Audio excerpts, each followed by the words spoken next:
Hello दोस्तों, स्वागत है आपका हमारे चैनल पर। उम्मीद करता हूँ कि आप बहुत अच्छे होंगे। तो आइए देखते हैं आज का हमारा सेट 43। ये हमारा सेट 43 दिया गया है यहाँ पर, और इस सेट 43 का पार्ट पहला टॉपिक है, पार्ट पहला वीडियो है, जिसमें हम क्या देखेंगे, रेलवे ग्रुप डी CPT परीक्षा की परीक्षा देखेंगे, जो कब हुई थी, जो हुई थी 29/8/2022 को फर्स्ट शिफ्ट में हुआ था। ठीक है, तो इसमें हम क्या देखेंगे, इसमें हम टॉप 5 क्वेश्चन देखेंगे। किसके क्वेश्चन देखेंगे? क्वेश्चन देखेंगे रीजनिंग के। ठीक है, तो आइए देखते हैं आज का हमारा रीजनिंग का पहला क्वेश्चन, जो कि इस सवाल के हिसाब से हमारी चौथी नंबर सवाल है। ठीक, तो सवाल क्या कह रहा है कि किसी दिए गए आरेख का ध्यानपूर्वक अध्ययन कीजिए और पूछे गए प्रश्न का उत्तर दीजिए। विभिन्न भागों में दी गई संख्याएं वस्तुओं की संख्या को दर्शाती है। यहाँ पे हमें आरेख दिया गया है, ये देख जैसा आप देख सकते हैं, और इस आरेख को हमने यहाँ पे बना रखा है अपनी कॉपी में, ताकि समझने के लिए आसानी हो सके। तो सवाल में क्या कर रहा है ये आगे देखते हैं। आरेख तो हमने यहाँ बना लिया। अब सवाल में क्या रहा है, ऐसे कितने पेड़ हैं जो पौधे भी हैं लेकिन ना तो जड़ी बूटी हैं और ना ही झाड़ियाँ हैं। ठीक है, तो सबसे पहले इसको समझते हैं कि ये क्या डायग्राम में बना हुआ है। देखिए, ये जो हमारे ट्रायंगल शेप त्रिभुज में बना हुआ है, त्रिभुज में ये क्या है, ये त्रिभुज में क्या है, ये सभी झाड़ियाँ बनी हुई हैं त्रिभुज में। जैसे 3 झाड़ियाँ हो गई, 4 झाड़ियाँ हो गई और 5 झाड़ियाँ हो गई। कुल हमारी कितनी झाड़ियाँ हैं? 5 3 8 4 12 झाड़ियाँ कुल हैं। लेकिन इसमें से कुछ झाड़ियाँ क्या है, जड़ी बूटी भी हैं। जैसे कि 4 झाड़ियाँ क्या है, जड़ी बूटी भी हैं, और 5 ये क्या है, ये जड़ी बूटी भी हैं और ये पौधे भी हैं। ये ऐसी झाड़ियाँ हैं जो पौधे भी हैं। ये पौधे के देखिए, पौधे के भाग में आया हुआ है और जड़ी बूटी के भाग में आया हुआ है, वृत्त के गोले में आया। तो ये पौधे, जड़ी बूटी और झाड़ियाँ तीनों हैं। अब ये 6 कौन है? देखिए, ये 6 वही है। ये 6 क्या है, ये अब झाड़ियों का सीन्स खत्म हो गया, झाड़ियों का ज़माना खत्म हो गया, क्योंकि ये त्रिभुज से बाहर चला गया। तो ये क्या है, ये जो 6 है, ये देखिए, ये किसमें है, समांतर चतुर्भुज में है। इसमें क्या 6 है, तो समांतर चतुर्भुज में क्या है, पौधे हैं। मतलब ये 6 पौधे हैं। ठीक, और पौधे होने के साथ ही साथ ये वृत्त के गोले में आ रही हैं, जो कि जड़ी बूटी है वृत्त। तो ये पौधे और जड़ी बूटी ये दोनों है। ठीक, अब आगे हमसे क्या कह रहा है, ये पौधा, अब पौधा कितना है, कुल खाली पौधा सिर्फ 11 पौधा है खाली। अगर हम देखें, अब पौधे के गोले में ये भी आ रहा है, समांतर चतुर्भुज के गोले में, तो ये क्या है, ये 8 वो है जो कि पौधे हैं। लेकिन आगे चल के ये पेड़ बनेगा साथ ही साथ। क्यों? क्योंकि ये पेड़ के गोले में आया है, और कोई भी पेड़ पहले छोटा होकर पौधा ही होता है। तो ये 8 क्या होंगे, ये पेड़ भी हैं, पौधे भी हैं, लेकिन आगे चल के ये पेड़ बन जाएगा। ठीक, अब ये एक कौन है जो खटभुज में आया हुआ है, ये आया है हमारा एक, क्या है, देखिए, ये जड़ी बूटी भी है, पौधा भी है, और आगे चल के पेड़ भी बनेगा। ठीक, तो ये तीनों हो गए। अब ये नाम कौन सा है, ये अभी अभी ये क्या है, अभी ये इस समय जड़ी बूटी है, लेकिन आगे चल के ये पेड़ भी बन जाएगा। ठीक है, तो ये हो गया हमारा। और सवाल पूछा क्या हमसे, ऐसे कितने पेड़ हैं जो पौधे हैं, पौधे भी हैं लेकिन जड़ी बूटी ना है, ना ही झाड़ियाँ हैं, ना ही जड़ी बूटी हो ना ही झाड़ियाँ हो। ऐसे में कितने पौधे हैं ये बताना है, जो ऐसे कितने पेड़ हैं जो सिर्फ पौधे हैं। तो देखिए, ये पेड़ हो गया। और ऐसे कितने पेड़ हैं जो सिर्फ पौधे हैं, तो देखिए, पौधे के गोले में हम आ गए। तो यहाँ पे देखिए 8 क्या हैं, 8 ऐसे हैं जो पौधे हैं, लेकिन ये चल करके पेड़ भी बनेंगे। ना तो ये जड़ी बूटी के गोले में आ रहे हैं, ना ये क्या झाड़ियों के त्रिभुज में आ रहे हैं। तो ये हमारा आंसर क्या आ जाएगा, 8। 8 हमारा यहाँ पे आंसर हो जाएगा। क्यों? क्योंकि हमें सिर्फ पौधों के बारे में पूछा है जो कि आगे चल के पेड़ बनेंगे। तो ऑप्शन नंबर कौन सा मैच कर रहा है, ऑप्शन नंबर यहाँ पे हमारा तीसरा मैच कर रहा है। ठीक, आइए देखते हैं हमारी दूसरी नंबर सवाल नंबर कौन सी है, सवाल नंबर 8 है। इस सवाल में क्या दिए गए अक्षर युग्म में पहला अक्षर समूह एक निश्चित तर्क के आधार पर दूसरे समूह से संबंधित है। इसमें क्या कह रहा है, पहला जो समूह है वो दूसरे से संबंधित है। और क्या कह रहा है, दिए गए युग्मों का ध्यानपूर्वक अध्ययन कीजिए और विकल्पों के आधार पर इस युग्म का चयन कीजिए जो समान तर्क का पालन करते हैं। जैसा रिलेशन इन दोनों में लगा हुआ है, इन चारों में आपस में लगा है, वैसा रिलेशन इन किसी ऑप्शन एक में मिलना चाहिए, ऐसे सवाल में कह रहा है। तो सबसे पहले हम यहाँ पे सवाल को लिख लेते हैं। तो हमने यहाँ पे सवाल को लिख लिया है। अब सवाल में क्या रिलेशन लग रहा है, इसको हमें कैसे पता करते हैं, इन दोनों में जोड़ या घटा करके पता करते हैं। ठीक है, तो जैसे देखिए, पहले में क्या है, क्या रिलेशन है, 2 और 4 है, मतलब क्या हुआ, इसमें +2 की बढ़ोतरी हुई है। अब आगे क्या है, 12 है, उसके बाद 8 है, मतलब क्या हुआ, यहाँ पे घटा हुआ है, कुछ ना कुछ घटा हुआ है, तो यहाँ माइनस लगाएंगे।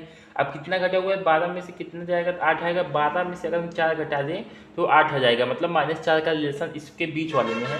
और लास्ट वाले में कितना रिलेशन है, देखिए 7 3 10 3 13, मतलब 3 3 6 का रिलेशन है, और प्लस में 6 का, मतलब 6 इसमें जुटा हुआ है। ठीक है, तो ये हमारा रिलेशन क्या निकल के आ गया, +2, -4, +6, ये हमारा रिलेशन आ गया।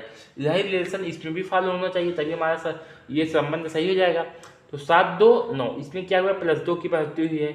और इसमें भी -4 घटना चाहिए, यहाँ पे माइनस, और देखिए 13 में से कितना जाएगा 9 होगा, 13 में से 3 गया तो 10 और 1 फिर गया तो 9, मतलब 3 1 4, इसमें 4 घटा हुआ है। आगे 17 और 23, तो 17 3 20 3 23 3 3 6, इसमें +6 क्या हुआ है जुटा हुआ है।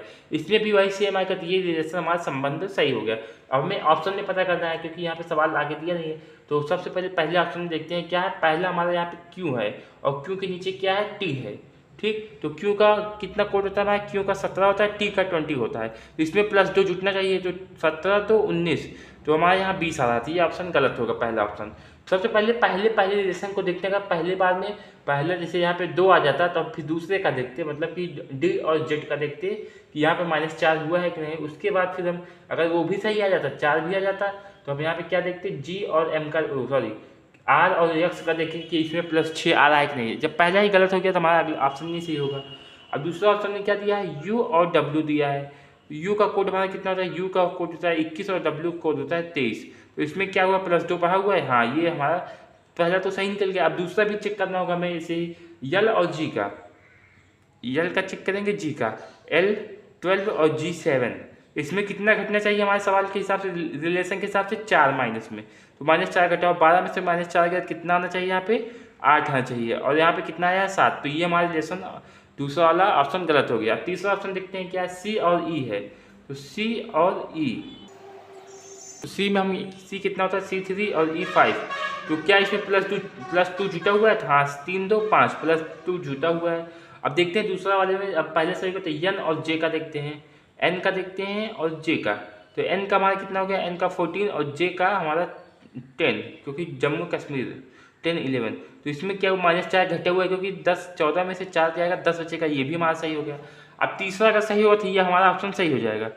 एच दिया है, उसके बाद हमारा क्या दिया है, एन दिया है। तो एच का हमारा कितना होता है 8 होता है, एन का हमारा कितना होता है 14। इसमें क्या जुटना चाहिए इस रिलेशन के हिसाब से, +6, यहाँ पे लिखेंगे +6, 8 2 10 4 14, तो यहाँ पे 14 आ गया, मतलब हमारा ऑप्शन नंबर तीसरा यहाँ पे सही है, ठीक। आइए देखते हैं आज के हमारे तीसरे नंबर सवालों की, सवाल नंबर है 12 नंबर। देखिए हमारे 12 नंबर सवाल क्या करें, जो कि तीसरे नंबर सवाल है। इसमें गणितीय चिन्हों का उस प्रकार सही संयोजन का चयन करें, मतलब जो गणितीय चिन्ह है उसको हमें कैसे लगाना है, ऐसे चयन करें जिसमें दिए गए चिन्हों को क्रमिक रूप से ऐड चिन्हों के स्थान पर रखने पर निम्नलिखित समीकरण संतुलित हो जाए।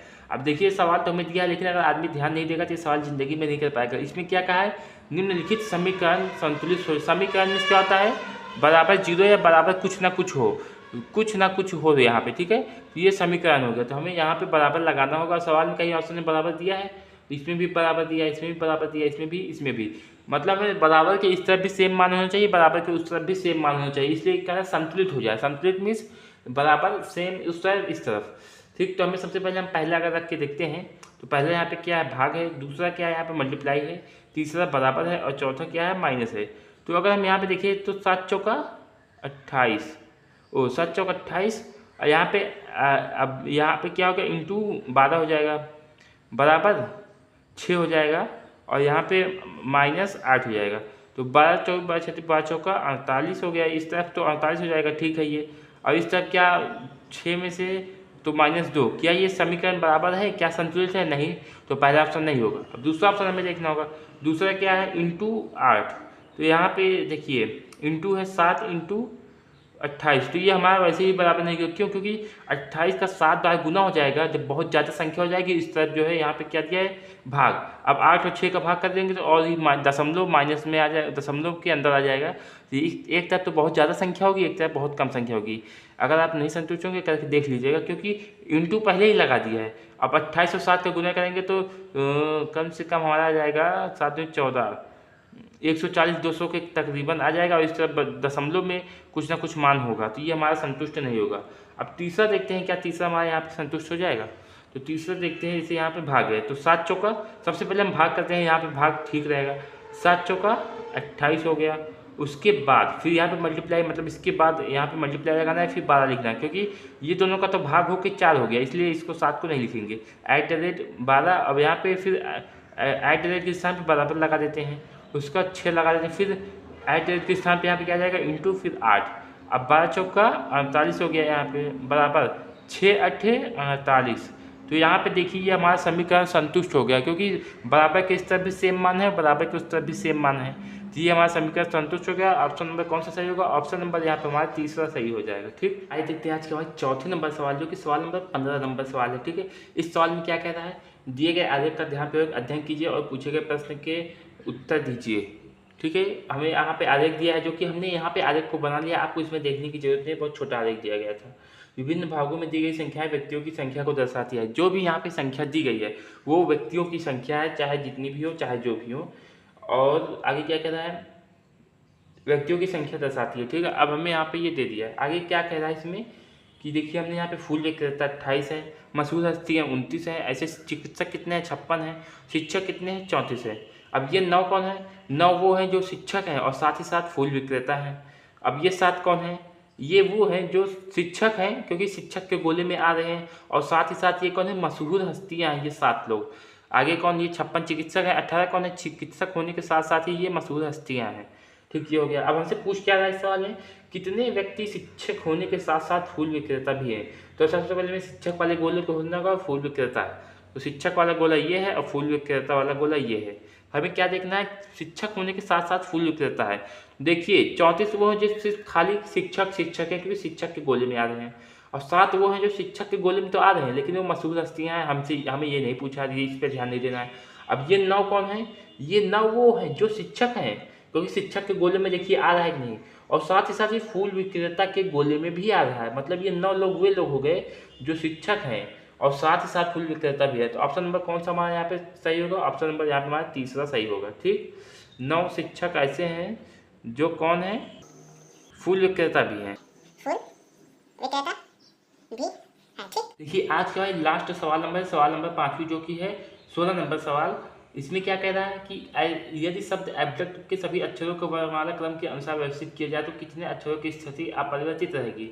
सबसे पहले हम यहाँ पे लिख लेते हैं, इसका ये क्या कह रहा है समझते हैं। एब्जैक्ट ABDUCT, ये हमें शब्द दिया हुआ है। ठीक है, ये शब्द को क्या कह रहा है कि अंग्रेजी वर्णमाला क्रम के अनुसार लिखिए, जैसे ABCDEFGHIJ में ऐसे लिखिए, सी को यहाँ कीजिए, डी को वहाँ कीजिए। तो ऐसे हमें लिखने के बाद ऐसे पूछा है, ऐसा लिख लेंगे तो कितने ऐसे शब्द होंगे जो अपरिवर्तित रहेंगे, मतलब जो वहीं पे रहेंगे जहाँ पहले थे।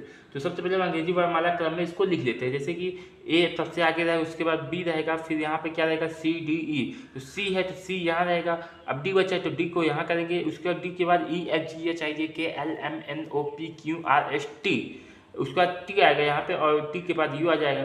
तो अब हमने यहाँ पे नया रूप लिख लिया जो सवाल कर रहा था। उसके बाद पूछ गया कितने शब्द अपरिवर्तित रहेंगे। तो शब्द देखिए, एक है ए और एक है बी, ऐसे कितने शब्द हैं? ऐसे कितने अक्षर हैं? ऐसे 2 अक्षर हैं जो अपरिवर्तित है। ठीक, 2 अक्षर है। ऑप्शन नंबर कौन सा मैच कर रहा है? ऑप्शन नंबर यहाँ पे हमारा तीसरा मैच कर रहा है।